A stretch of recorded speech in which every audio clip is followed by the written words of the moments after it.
siang kepada seluruh partisipan yang saya hormati, kepada seluruh investor dari Bahana Sekuritas, narasumber, stakeholders, fund managers dari seluruh sektor keuangan dan juga sektor energi, energi baru dan terbarukan yang kami banggakan. Assalamualaikum warahmatullahi wabarakatuh. Salam sejahtera bagi kita semua.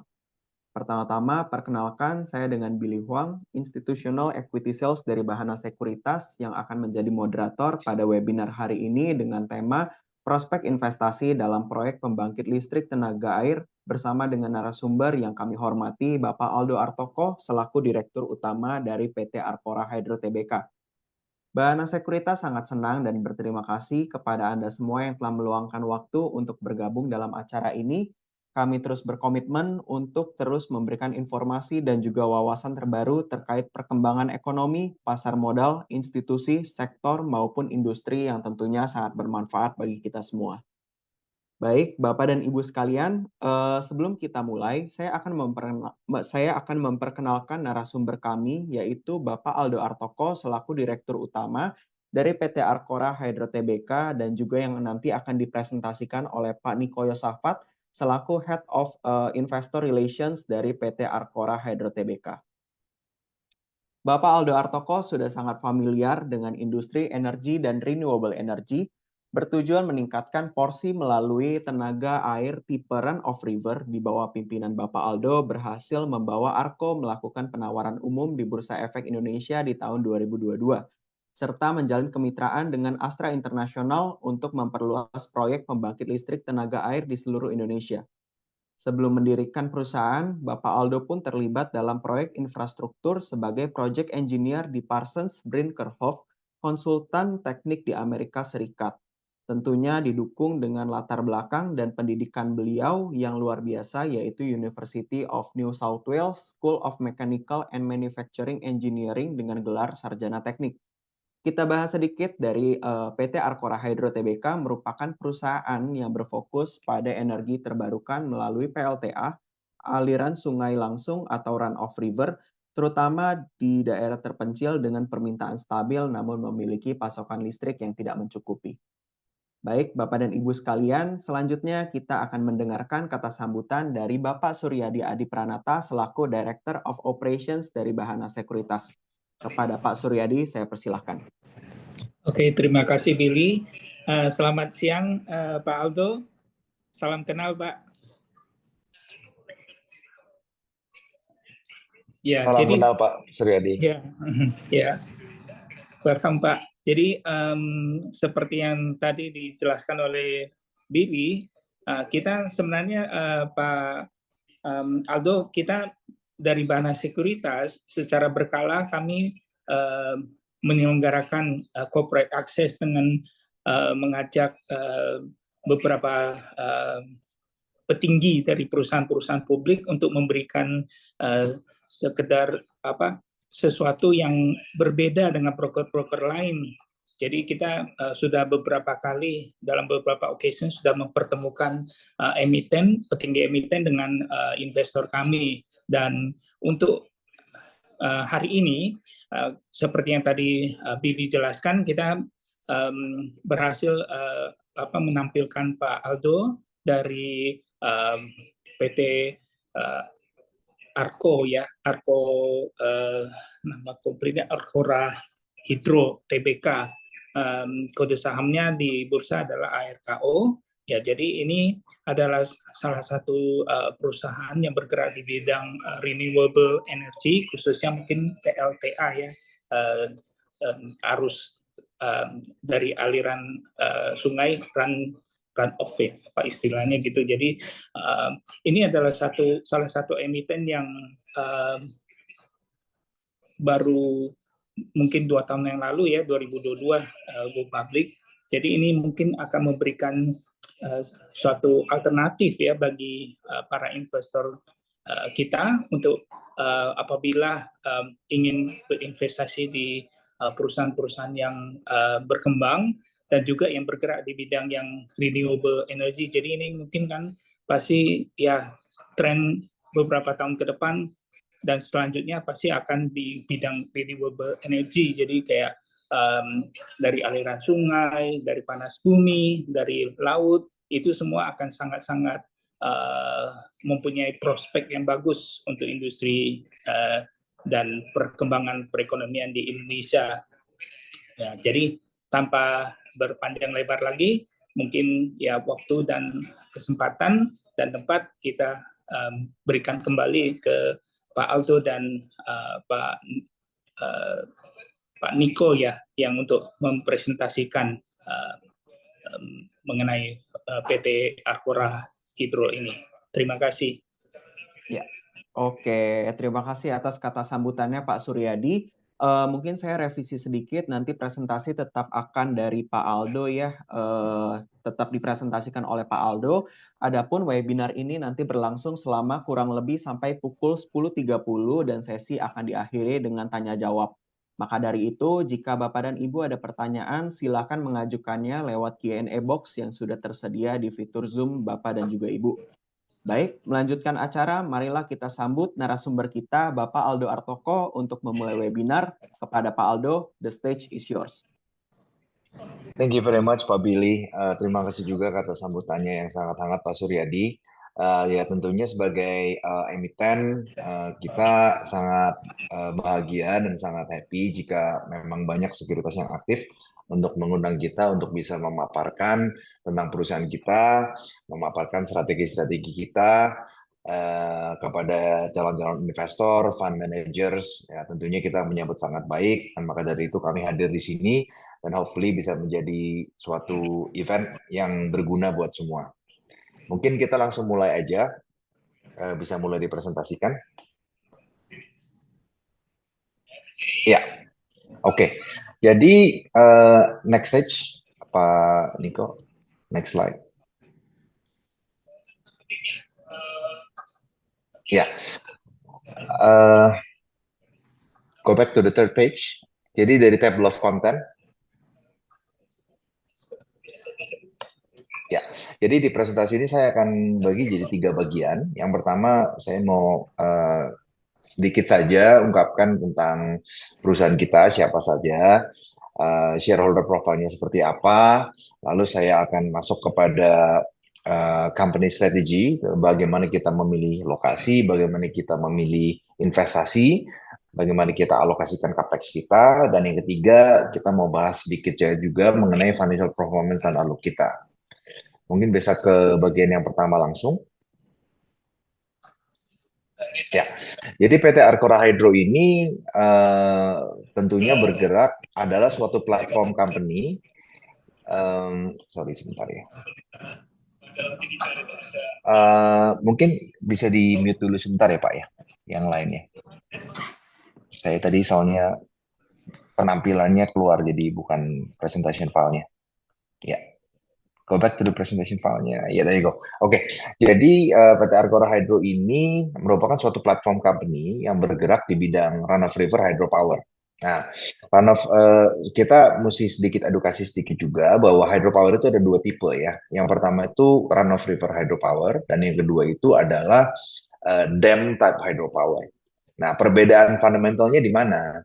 Kalau run-of-river hydropower itu kita tidak menaruh bendungan besar di sungai, sehingga kita itu tidak perlu menenggelamkan area-area yang cukup luas, bisa dibilang sama sekali tidak ada genangan-genangan yang ditimbulkan. Jadi air dari sungai tersebut hanya kita divert sebentar, kita masukkan penstop, memutar turbin, lalu kita balikan airnya. Nanti ada ilustrasi yang kita akan sampaikan. Nah, Arcora Hydro ini hanya bergerak dalam run-of-river hydropower, tidak dalam dam type hydropower, sehingga efek dari lingkungan dan efek dari biodiversity itu sangat-sangat minimum. Karena kadang-kadang untuk dam type hydropower kita harus merelokasikan desa-desa yang akan tergenang ke depan oleh karena proyek tersebut, atau bahkan memindahkan biodiversity seperti orangutan atau binatang-binatang lain. Kita itu tidak perlu, gara-gara kita itu run of river hydropower.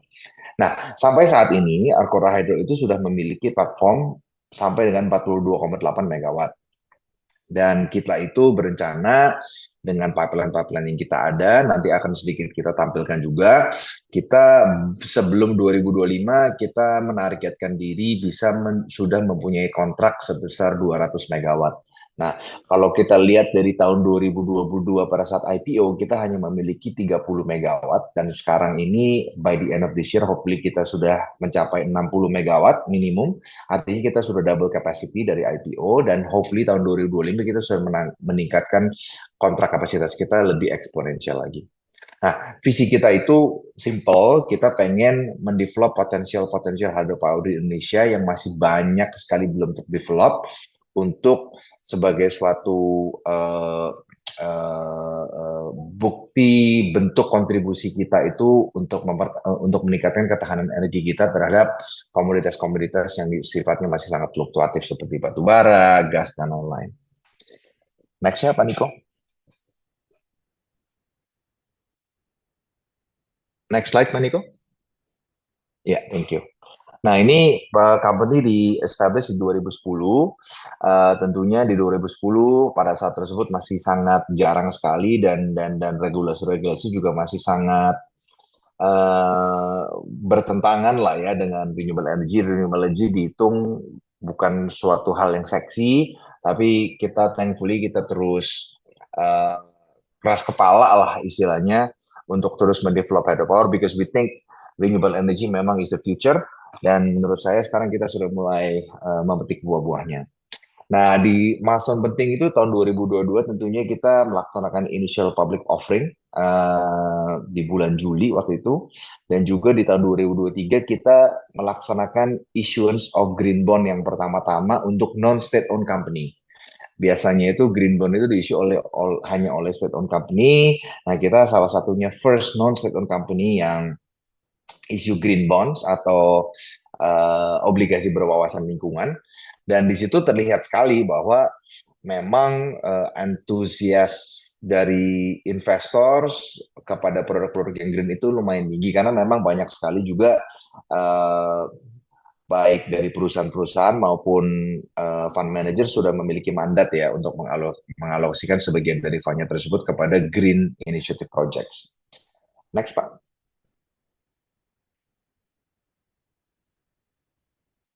Kaniko. Ya, ini struktur kepemilikan perusahaan kita.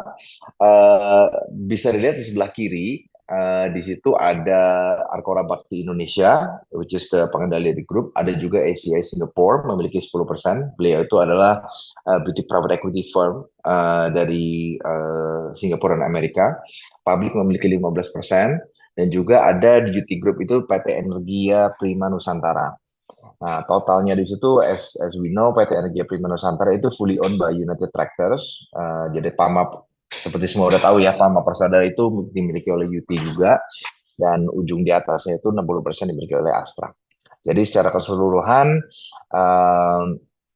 Astra itu memiliki 26%, tetapi Astra juga memiliki kepemilikan dari sisi publik juga sebesar 4,8%, maka tidak ditampilkan di sini, sehingga totalnya mereka memiliki sekitar 30%. Next slide-nya, Pak Niko.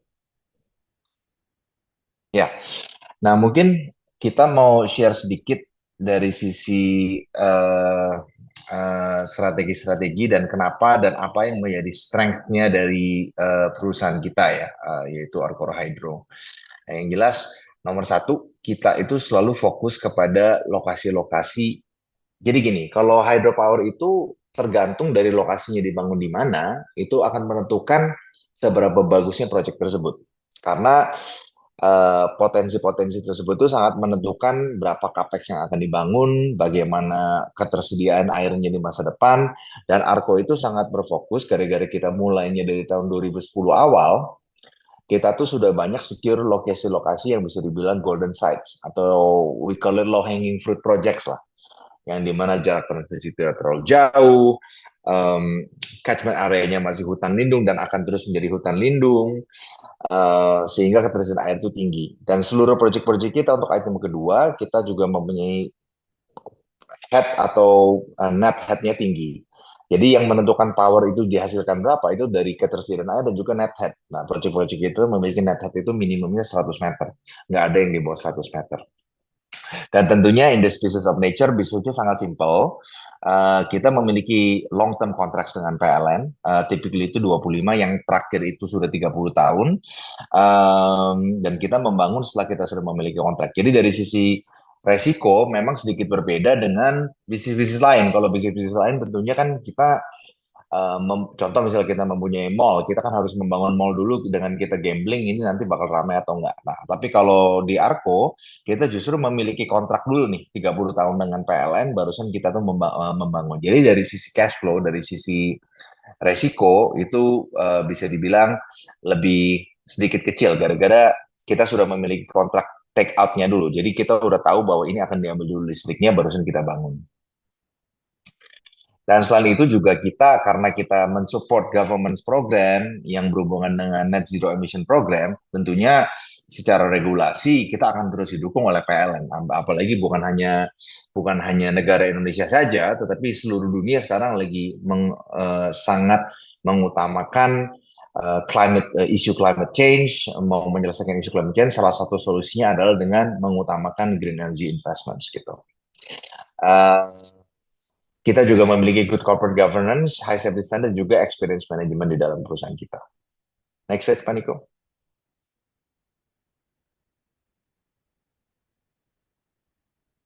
Pak Niko.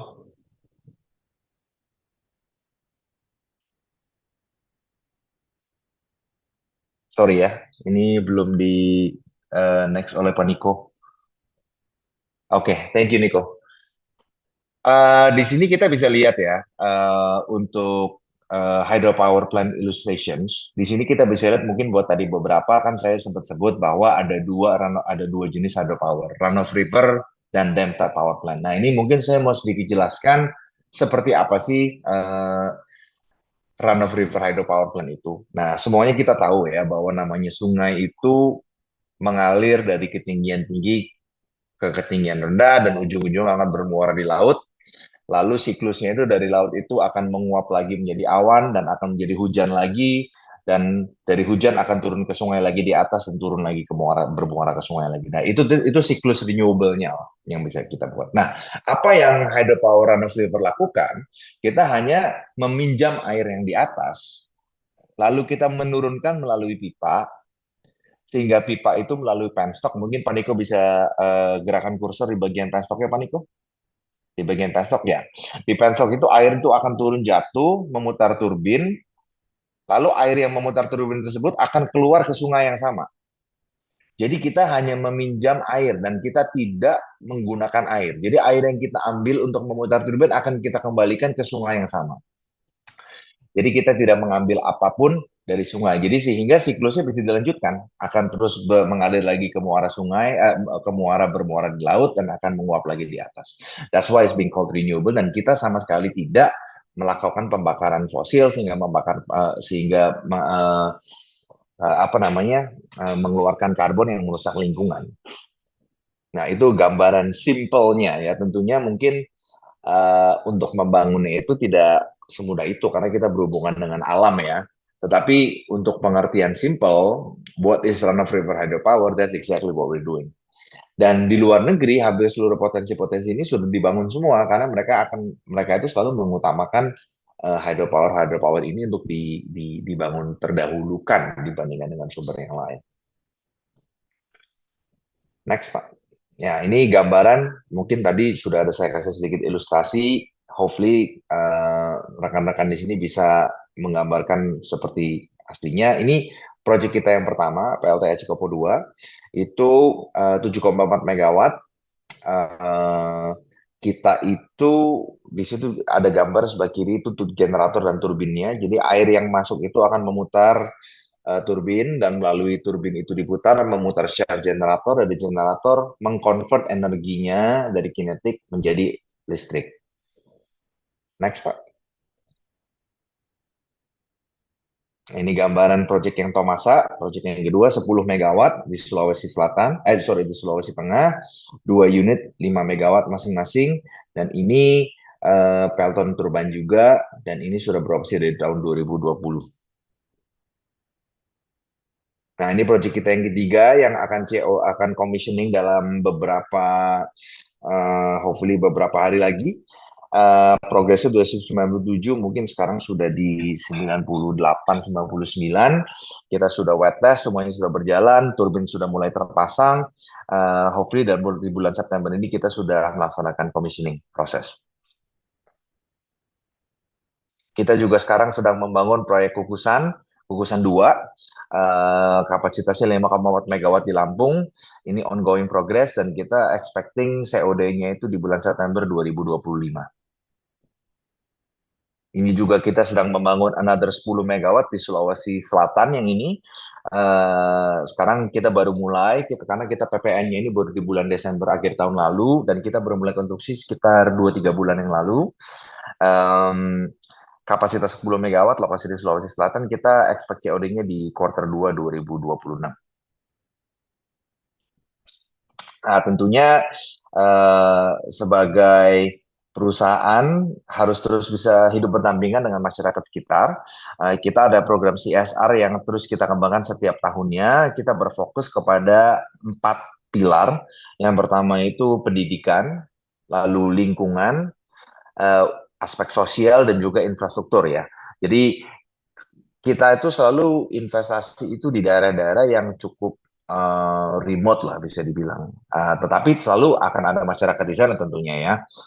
Makanya yang kita lihat, yang kita observasi, memang selalu itu yang terbelakang itu dari sisi edukasi, dari sisi sosial dan infrastruktur. Maka dari itu kita selalu berfokus kepada hal tersebut untuk bisa berdampingan membangun Indonesia yang lebih maju.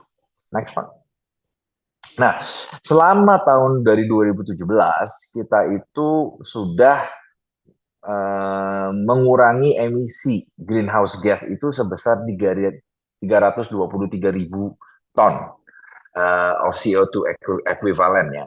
Dan hopefully itu di tahun 2025 kita itu tiap tahunnya akan mengurangi 134 atau 135.000 ton CO2 equivalent setiap tahunnya. Nah, ini tentunya sangat in line dengan government's goal, di mana government itu punya goal di tahun 2060 itu kita mempunyai net zero emissions.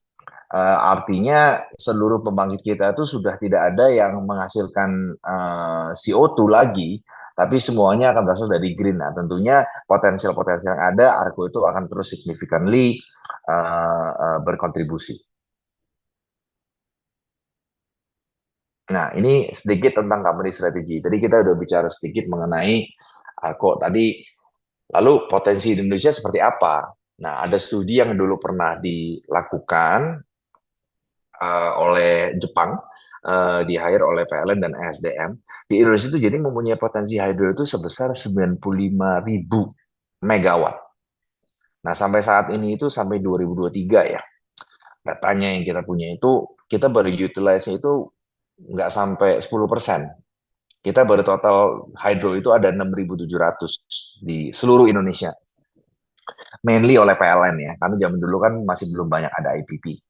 Dan belum ada IPP. Nah, dari 95.000 gigawatt kita baru utilize 6.700. Artinya itu potensi growth ke depannya atau kuenya itu masih sangat besar. Nah, tentunya sebagai suatu perusahaan publik akan mengutamakan growth. Dan we believe that the growth story dari Arcora itu will be very exciting to watch di beberapa tahun ke depan. Ini yang berwarna hijau itu adalah proyek-proyek yang sudah tanda tangan kontrak dengan PLN. Totalnya itu ada 42,8 megawatt. Dan yang warna biru itu adalah pipeline-pipeline yang sedang kita kembangkan. Dan beberapa pun sudah ada diskusi yang cukup intens dengan PLN. Dan diharapkan bisa berbuah menjadi kontrak-kontrak di masa depan. Nah, di sini juga Arcora bisa menunjukkan despite siklus musim, La Nina, El Nino, kita tuh terus bisa menunjukkan growth dan kita berharapkan ke depan pun kita akan terus bisa menunjukkan kenaikan yang signifikan di 2025 dan 2026 karena kita akan ada COD beberapa proyek baru yang tadi sempat disebutkan juga. Jadi 2024 akan ada Yaintu, 2025 akan ada proyek Kukusan, dan 2026 akan ada proyek Tomoni, dan hopefully ke 2007 going forward, kita akan terus menambah proyek-proyek kita, sehingga our production capacity secara kelistrikan akan terus meningkat. Nah, ini untuk dari sisi financial performance juga, kita bisa menunjukkan bahwa walaupun pada tahun 2023 dan awal 2024 itu merupakan tahun kekeringan yang eh, sangat ekstrim ya namanya ya, nama El Nino-nya lumayan cukup ekstrim, kita masih bisa menjaga net profit tidak begitu jauh. Karena gini, kita itu pada saat 2023 masih tergolong awal, masih tergolong basah. 2023 second half tergolong udah El Nino musim kering yang cukup lumayan parah ya. Dan di situ kita bisa menunjukkan bahwa walaupun revenue kita turun, tapi profit margin kita itu masih bisa naik dengan kita melaksanakan banyak efisiensi sebagai perusahaan.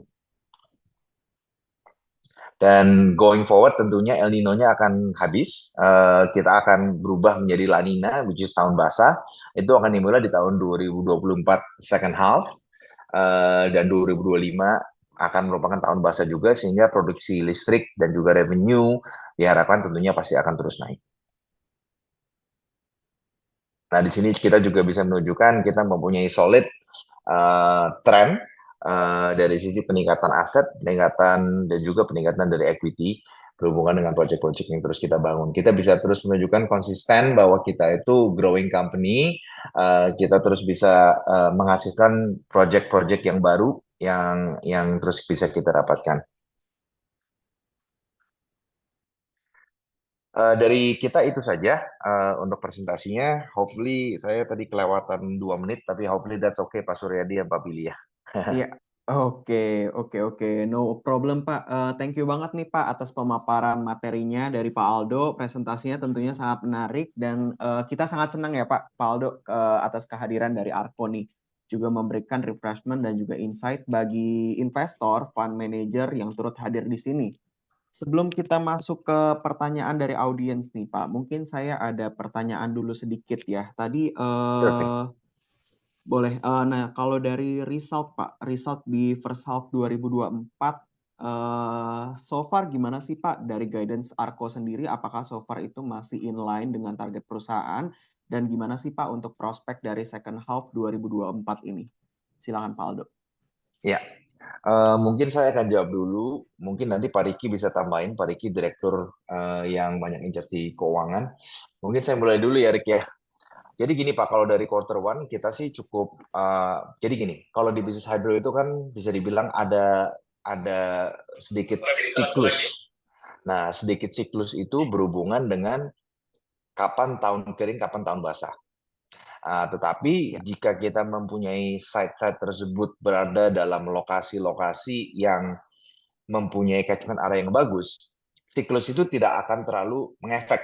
Contohnya ya, di tahun 2023 kita tuh El Nino-nya itu cukup parah, di mana kita lihat beberapa pembangkit-pembangkit listrik di sekitar kita, gara-gara catchment area-nya itu bukan hutan lindung, mereka mengalami kekeringan yang cukup tinggi. Sedangkan kita tuh masih berkurang, tetapi berkurangnya itu nggak sampai parah gitu. Dan itu memang umum, Pak. Tapi dengan adanya kekeringan tersebut, kita masih bisa memiliki yang sehat, angka-angka yang sehat. Nantinya di pada musim basah akan sangat basah juga.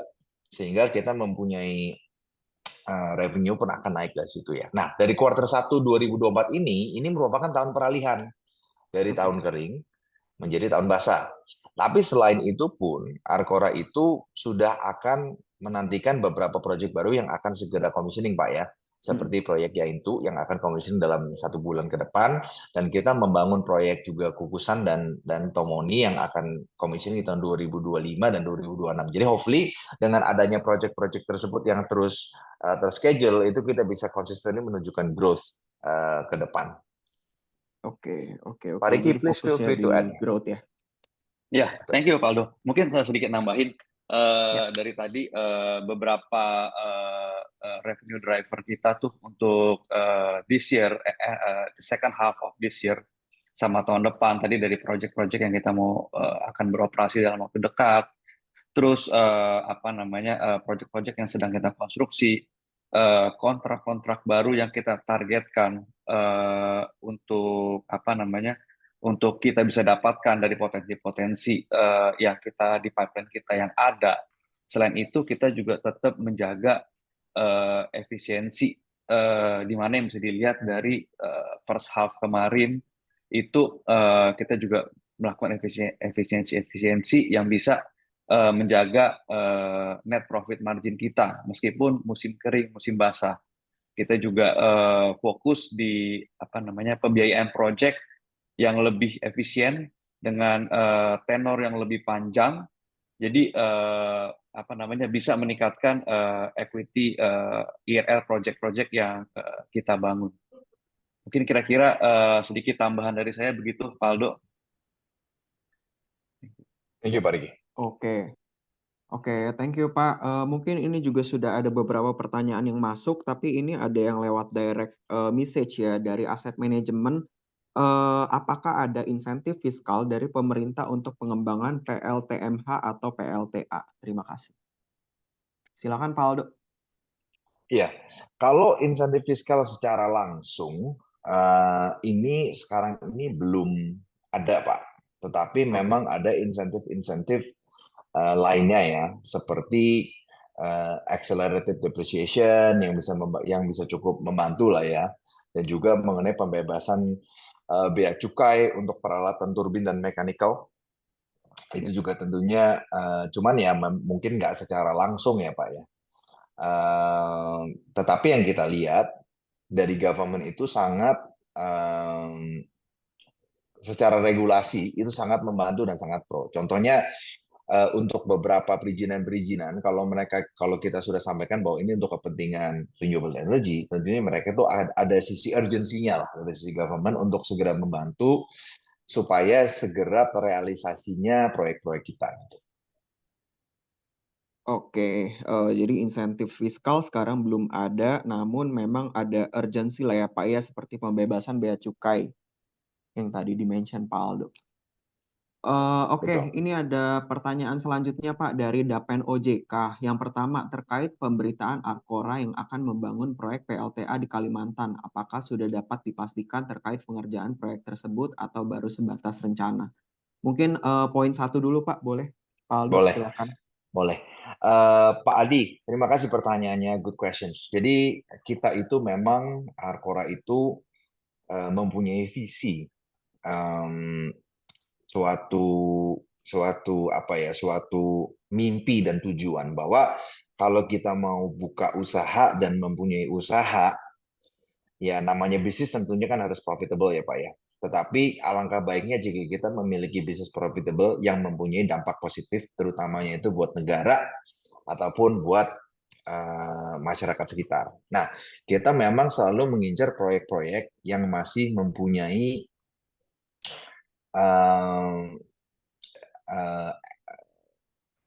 mencari daerah-daerah yang mempunyai kebutuhan tinggi untuk renewable energy. Nah, memang having that mindset, mempunyai mindset tersebut, kita akhirnya sampai ke daerah Kalimantan, di mana di daerah Kalimantan tersebut yang akan kita bangun itu memang memiliki kebutuhan listrik yang sangat tinggi. Karena apa? Karena di sana itu masih berfokus kepada diesel fuel power plant dan juga malah di beberapa area itu ada juga yang impor listrik. Nah, kita itu sudah mengembangkan di daerah sana. Ini sekarang itu bukan suatu rencana, tetapi kita sudah tahap diskusi dengan PLN. Tetapi mengenai kapan kontraknya, kan seperti kita bilang ya Pak ya, kita itu kan business nature-nya itu kita kontrak dulu baru kita bangun. Nah, kalau mengenai kapan pengerjaan kontraknya itu, tentunya itu tetap akan menunggu kapan kita akan bisa kontrak dengan PLN. Dan PLN itu pasti mempunyai um, sebagai suatu perusahaan besar ya, perusahaan negara pasti kan ada birokrasi-birokrasi tertentu yang harus kita dilalui oleh PLN tersebut. Nah, tentunya proyek ini kita bangun dan kita kembangkan. Kita masih dalam tahap pengembangan dan hopefully dalam waktu-waktu di depan kita akan segera bisa meraih kontrak dengan PLN. Tapi tentunya kita akan mulai mengerjakannya tersebut setelah sudah ada kontrak dengan PLN. Jadi bisa dibilang untuk jawabannya Pak, bukan sebatas rencana sih, karena kita sudah invest a lot of money di sini untuk mengembangkan, tapi kita sekarang dalam tahap diskusi dengan PLN untuk segera merealisasikan tersebut ke tahap kontraknya. Ya.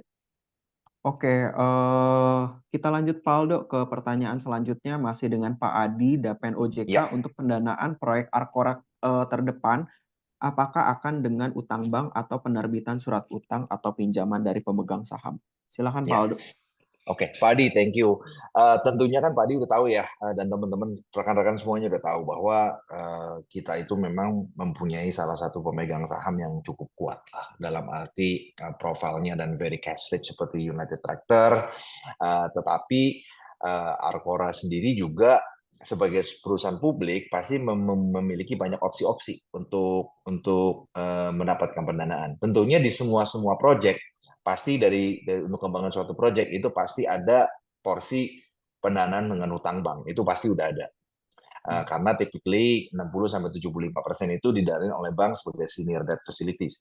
Tapi other than that, sebagai perusahaan publik yang berkecimpung di green energy, tentunya kita punya opsi-opsi untuk bisa menerbitkan obligasi-obligasi berwawasan lingkungan lagi atau green bond lagi. Nah, tentunya dengan kesuksesan kita menerbitkan green bond di tahun 2023 tahun lalu, tentunya kita akan memiliki opsi tersebut juga, Pak, untuk terus mengeksplor. Jadi jawabannya sebetulnya tiga-tiganya tersebut kita nggak akan say no to tiga-tiganya tentunya, Pak Adi. Dan sebagai tim dan manajemen dari Arcora pastinya akan berhitung dan menghitung yang mana yang paling menguntungkan untuk shareholder kita, apakah baik itu dengan utang bank atau kalau penerbitan surat utang dan pinjaman pemegang saham. Nantinya kita akan hitung kembali kira-kira yang mana yang mempunyai dampak paling positif buat seluruh shareholder kita. Jadi tiga-tiganya itu tentunya kita nggak akan tutup kemungkinannya. Mungkin is a mix of everything, Pak. Mungkin juga is a mix of everything. Karena kan kebutuhan dana kita juga pasti akan cukup besar di depan. Apalagi Pak tadi kan sudah lihat kita mempunyai pipeline cukup besar ya, dan sangat disupport oleh government. Maka dari itu kita harus keep everything options ya, all options open. Ya, oke. Jadi tiga-tiganya itu tidak menutup kemungkinan untuk utang bank, penerbitan surat utang atau pinjaman dari pemegang saham ya Pak Aldo ya? Betul, betul. Oke, masih pertanyaan terakhir nih dari Pak Adi, Iya. bagaimana Arcora melihat komitmen pemerintah dalam pengembangan EBT saat ini dan ke depannya? Mengingat saat ini di lingkaran pemerintah masih didominasi oleh para pengusaha batubara. Silakan Pak Aldo. Iya, iya. Wah, tricky juga question Pak Adi. Yang jelas gini Pak Adi, kalau saya lihat dari sisi kesaksian ya lah ya, bisa dibilang karena kan saya kan bisa dibilang waktu saya mendirikan perusahaan ini tuh saya tuh umur 25 tahun. Dan pada saat itu mungkin sedikit cerita 5 tahun pertama, 6 tahun pertama mau minta pendanaan diketawain, mau ngegolin project juga intinya itu memang sangat non pro renewable. Tetapi yang saya rasakan 4 tahun terakhir ini sangat berbeda, Pak Adi. Dalam arti walaupun memang pengusaha-pengusaha batubara ada di pemerintahan, tetapi saya lihat secara real dan saya merasakan bahwa memang effortnya di 2-3 tahun terakhir ini berbeda dengan 5-10 tahun yang lalu. Kalau 5-10 tahun lalu mungkin Saya ngeliatnya cukup lip service gitu ya, kelihatan lip service. Tapi kalau sekarang kelihatan effort. Karena sekarang kalau kita sudah menunjukkan kita mempunyai pengalaman dan kita sudah menunjukkan bahwa kita mempunyai niat yang baik dan mempunyai kemampuan untuk membangun proyek, kemampuan untuk mendapatkan pendanaan untuk membangun proyek, itu PLN dengan tangan terbuka itu kalau kita bawa proyek ya ayo, asalkan proyek tersebut tidak merugikan PLN. That's the caveat ya. Kita harus tahu kalau kita bawa proyek yang merugikan PLN buat apa gitu kan. Makanya tadi kita harus berfokus strategize ourselves, berfokus pada daerah-daerah yang PLN itu perlu. Contoh kalau ada suatu daerah yang PLN sudah banyak sekali pembangkit listrik di sana, kita datang ke sana bawa hydropower ngapain? PLN akan ngomong, gue udah banyak kok, ya kan? Tapi kalau kita datang kita ngomong ke PLN di areal yang PLN di sini masih didominasi oleh PLTD. Kalian perlu ngebangun di sini PLN dengan sangat tepat, dengan sangat positif ya, yang saya lihat dan I think Pak Adi going forward it will only get better ya dengan goal-goal pemerintah ke depan. Iya. Oke, semoga menjawab ya Pak Adi, sudah terjawab untuk 3 poin pertanyaannya. Mungkin kita lanjut Pak Aldo, selanjutnya dari Anonymous, ini apakah pendapatan Arko tergantung dari pembangunan pembangkit listrik tenaga air? Jika pertumbuhan pembangunan melambat, maka pendapatan juga melambat. Silakan Pak Aldo. Iya, Pak Riki mau bantu di sini Pak Riki, nanti saya tambahin juga Pak Riki. Silakan Pak Riki. Boleh, ya. Thank you untuk pertanyaannya. Mungkin kalau dari sisi pendapatan memang ada dua hal di buku kita. Satu dari penjualan produksi listrik ke PLN, dan kedua dari pembangunan pembangkit tenaga listrik. Jadi kalau untuk menjawab apakah hanya dari pembangunan pembangkit tenaga listrik, tidak. Soalnya kita kan memang ada revenue dari penjualan listrik ke PLN. Iya, saya tambahin sedikit juga bahwa memang ada efek apa kalau kita membangun itu pendapatannya akan seperti karena kita mengadopsi pembukuan yang namanya itu IFRIC 16 Pak atau IFRIC 12 atau ISAK 16. Nah, di situ di mana kita bisa mengakuin kita ada pendapatan pada saat kita melaksanakan pembangunan pembangkit listrik tenaga yang baru. Nah, apakah artinya jika kita stop membangun artinya pendapatan berkurang? Kalau secara buku mungkin iya. Tetapi secara cash flow kita akan sangat rich karena begitu kita membangun Pak, ini sebagai suatu bayangan aja ya. Hydropower itu, if you manage the hydropower correctly, jika di manage dengan benar, kita itu seharusnya satu power plant itu mempunyai EBITDA margin itu cash EBITDA margin sampai 90 miliar. 90%. Contohnya pada proyek-proyek kita yang pertama dan kedua, kita itu start satu proyek itu bisa mendapatkan cash pendapatan dari PLN mungkin sekitar 60 miliar ya. Nah, dari 60 miliar tersebut, setiap proyeknya itu, ongkos untuk mengoperasikan itu hanya 6 miliar, Pak. Jadi secara gara-gara kita tidak memerlukan batu bara untuk bahan bakarnya, orang-orang human resources juga sedikit.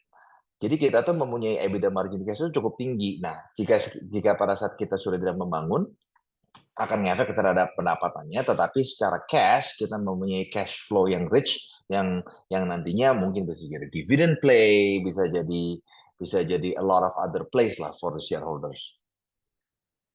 Nah, kalau faktor apa yang mempengaruhi penjualan listrik, tentunya ada disebut Pak Riki juga, dengan kita kalau penjualan listriknya sendiri itu pasti adalah dari faktor cuaca, Pak, di mana jika hujan di daerah tersebut itu lebih stabil, tentunya penjualan listrik akan terus meningkat, ya kan? Tetapi hal yang sangat perlu diutamakan di mana kita cukup bangga adalah kita mempunyai strategi, kita hampir semuanya itu mempunyai catchment area-nya hutan lindung.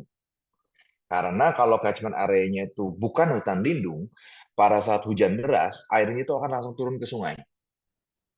Dan air itu terbuang begitu saja. Tapi kalau kita mempunyai catchment area-nya itu hutan yang lebat atau hutan lindung, pada saat hujan deras, itu air semua itu ditampung, Pak. Sehingga pada saat musim kering, air tersebut bisa dikeluarkan lagi sehingga pada saat musim yang sangat kering kita pun masih bisa produksi. Nah, itu perbedaannya untuk pembangkit listrik yang mempunyai catchment area hutan lindung dan pembangkit listrik yang tidak mempunyai catchment area hutan lindung. Pada saat hujan deras, airnya itu besar sekali. Pada saat musim kering, airnya itu bisa dibilang nggak ada. Nah, Arko 100% dari lokasi kita mempunyai catchment area hutan lindung. Kita tidak membangun pembangkit listrik yang mempunyai catchment area-nya itu urban areas atau daerah-daerah yang botak atau yang gundul lah, gitu. Ya, sama tadi ditambahin Pak Aldo ada mention ada long term contract ya Pak ya, up to 15 sampai dengan 30 tahun ya Pak? Betul. Kalau PPA yang untuk beberapa, kan jadi gini, kita ada banyak site Pak ya. Nah, Ya. PPA itu tergantung dari zaman regulasi yang ada gitu. Nah, untuk proyek kedua pertama ini kita PPA-nya hanya 15 tahun. Oke.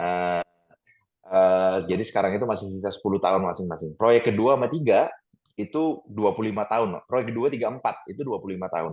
Nah, kita lagi diskusi kontrak baru dengan PLN itu 30 tahun yang terakhir. Oke. Untuk proyek kita yang ke-6 dan ke-7. Jadi memang tergantung dari zaman yang regulasi yang ada. Nevertheless, itu pun semuanya masih long term contract. Yes. Sehingga untuk investor itu semestinya bisa tahu bahwa ini setelah ngebangun, semestinya cash flow itu akan terjaga, akan terus ada cash flow selama minimum 15 sampai 30 tahun ke depan gitu. I see. Oke. Thank you Pak Aldo. Mungkin ini saya masuk ke satu pertanyaan terakhir ya Pak, mengingat keterbatasan waktu. Ini dari internal kita, dari Syafa. Jadi Syafa itu mendengar carbon trading Pak, ada participating in carbon trading in Indonesia. Any update Pak regarding that? Thank you Pak Aldo. Iya. Jadi gini, kalau dari sisi sebenarnya kan gini Pak ya, carbon trading itu merupakan suatu mekanisme insentif lah ya, yang dibuat agar industri yang save CO2 emission itu bisa dihargai atau dikompensasi gitu ya. Nah, basically di Indonesia itu udah ada pasar karbon, tetapi kita tuh ada dua opsi. Satu itu bisa menjual melalui carbon trading, satu itu bisa menjual melalui renewable energy certificates.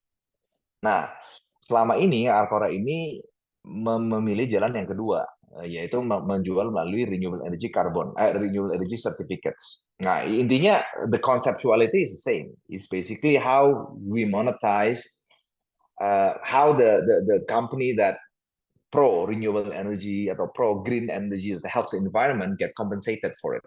Nah, kita tuh menggunakan yang kedua. Nah, untuk proyek yang ketiga dan keempat, kita kan belum, karena kan baru memulai COD dalam beberapa bulan ini ke depan ya. Tentunya kita akan menimbang, Pak, yang apakah lebih menguntungkan menjual melalui carbon trading ataukah menjual melalui renewable energy certificate. Nah, itu sekarang kita masih di-cook lah oleh our financial chef. Kira-kira yang mana sih yang paling menguntungkan untuk kita laksanakan, apakah itu carbon trading atau renewable energy certificates. Tentunya once we have the numbers, we will make a decision based on what will be best for our shareholders. Ya, oke, Pak, ini pertanyaan yang sorry Billy, sorry Pak. Silakan Pak Suryadi. Aldo. Ya, saya ikut nimbrung soalnya yang terakhir ini cukup menarik. Jadi kami dari Bahana Sekuritas terkait dengan ini carbon trading. Jadi kami juga sebagai salah satu perusahaan sekuritas di Indonesia, kami bekerja sama juga dengan bursa gitu untuk mengkaji peluang-peluang untuk carbon trading. Jadi mungkin ini kedepannya bisa saja sih kalau misalnya siapa tahu ini akan memberikan peluang ya opportunity untuk kami Bahana Sekuritas untuk bekerja sama dengan Arko Hydro gitu. Siapa tahu kalau memang opsi itu adalah untuk ke arah carbon trading, mungkin saat itu kami bisa kalau saat ini kan memang lagi firm up jadi dari pihak Bursa Efek Indonesia, IDX, mereka juga firming up prosedur apa-apa untuk mekanisme tradingnya kayak gimana gitu yang lebih market friendly gitu. Jadi, nah kami sih sudah beberapa kali ikut dalam diskusi-diskusi yang intens dengan pihak bursa. Jadi kalau memang sudah ada kelihatan modelnya kayak gimana, mungkin sih itu ada peluang kita untuk bekerja sama gitu, Pak Aldo gitu. Terima kasih. Definitely. Ya, oke. Thank you tambahannya Pak Suryadi. Pak Aldo, mungkin kita masuk ke satu pertanyaan terakhir ya Pak ya. Boleh. Kenapa Pak untuk revenue dari 2023 itu significantly decrease from 2022? Silakan Pak Aldo. Boleh. Jadi di tahun 2022 itu merupakan tahun La Nina, Pak, atau tahun basah. Nah, tentunya air ini itu akan sangat berkelimpahan ya. Nah, makanya dari waktu kita lihat di tahun 2022 yang tahun basah tersebut, our load factor capacity itu bisa sampai 82%. Sedangkan di tahun 2023 itu tahun puncaknya El Nino. Sehingga capacity kita tuh sampai 63%. Nah, yang kita harapkan tahun 2025 dan 2026 itu akan menjadi tahun basah lagi ya. Ya memang siklusnya seperti itu sih. Dan tentunya pas kali pada tahun 2025-2026 pada saat tahun basah tersebut kita sudah ada tambahan additional 2 more projects yang udah operasi. Jadi tentunya akan cukup increase akan lumayan lah. Jadi secara cyclical memang ada cyclical tiap 2 tahun Pak itu Pak. Oke. Cyclical tahun La Nina dan El Nino ya. Oke, jadi emang faktor cuaca ya Pak ya? Betul. Nah tentunya tapi walaupun decrease significantly, kita kan terus masih membangun project-project ya yang lain ya. Tentunya dengan adanya additional project pun kita bisa melihat continuous growth. Nah, tentunya itu kita bisa lihat bukan hanya dari revenue, tapi juga dari net profit kita juga akan terus bisa mempertahankan ya going forward. Ya, oke. Mungkin di sini masih ada beberapa pertanyaan yang belum terjawab ya Pak Aldo. Namun memang karena keterbatasan waktu, kita sudah harus tutupi sesi corporate access hari ini. Jadi thank you so much Pak Aldo, sebuah pemaparan yang sangat luar biasa. Terima kasih juga Pak Riki dan Pak Niko ya. Terima kasih sekali lagi saya ucapkan kepada seluruh partisipan yang juga telah ikut hadir meramaikan acara Bahana Sekuritas Corporate Access webinar hari ini. Besar harapan kami bisa memberikan manfaat dan juga wawasan terbaru bagi para investors. Sedikit kesimpulan Pak Aldo dari saya, dari pemaparan Pak Aldo sebelumnya, jadi memang Indonesia ini masih memiliki potensi yang besar ya Pak ya untuk renewable energy. Dan mengapa ARKO? Karena memang memiliki lokasi yang strategis, kemudian terkoneksi dengan network dari PLN, high quality on hydropower plant, memiliki kontrak jangka panjang tadi 15 tahun, 25 tahun, dan juga 30 tahun, sehingga memiliki cash flow yang sustain dan juga tentunya mengimplementasikan GCG dan juga net zero emission yang sejalan dengan program pemerintah Indonesia menuju net zero emission di tahun 2050. Oke, mungkin dari Pak Aldo ada sedikit kata penutup Pak untuk webinar kita hari ini. Iya, terima kasih semua teman-teman yang sudah hadir untuk pemaparan ini. Terima kasih juga kepada Bahana Sekuritas yang sudah memberikan table dan tempat buat Arcora.